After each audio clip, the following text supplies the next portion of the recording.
Jerzy Sąb, łe kłewylu, krywcu i strzelcu. Kłewyl, krywc i strzelc śle na wander. Łeni zabłądzele w lese i nie wiedzele, gdzele w nocy łestac.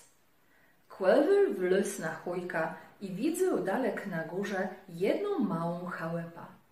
Łeni śle do tej checie, a myślele, że tam kto mieszkał. Ale chałupa była czysto puste. Tej łeni legle so w łóżka, a spele. Płerene śle kłewyl ze strzelca na jachta, a krywc miał pełni warzec. Jak łedzin miał już zaniecony, przeszło do niego krysnia i gydy. Krywcu, krywcu, krywcieście, rozwala całe gniście. Tima gydka ma, krysnia krywcowi zagaseło łedzin, a łeniu nie mógł pełnia warzec. Kłewyl przeszedł ze strzelca i chcał jest. Krywc płewiedzał i małe tim krysniancu, a łeni łebaj sa z niego weści żale. Dredzigłe dnia łestył strzelc doma, a miał pełni warzec.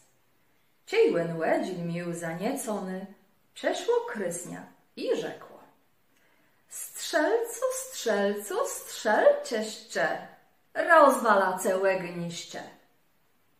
A mu zary łedzin zagas. Strzelc tyś ją nie mógł warzec, a kłewyl, co zmęczony z jachtę przeszedł, miał głód i baro wadzę.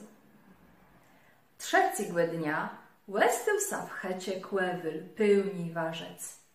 Jak łen łedzin rozniecył, przeszło krysnia i rzecze: kłewalu, kłewaleście, rozwala całe gniście.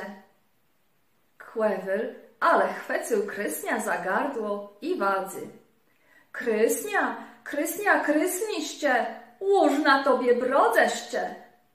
Tej wzół nożece. Ale krysnia płeciał płakać i prosec by tego nie robił i przerzekać kłewylowi i jego przyjacielom wiele ścieżcy. Kłewyl puścił to krysnia, a łeno go za to zaprowadzało do jednego zaklętego zumku. Tiłem zabił płesykrą smueka, co przed dwiżama leżył, a wybawił króla ze 3 jego córkama.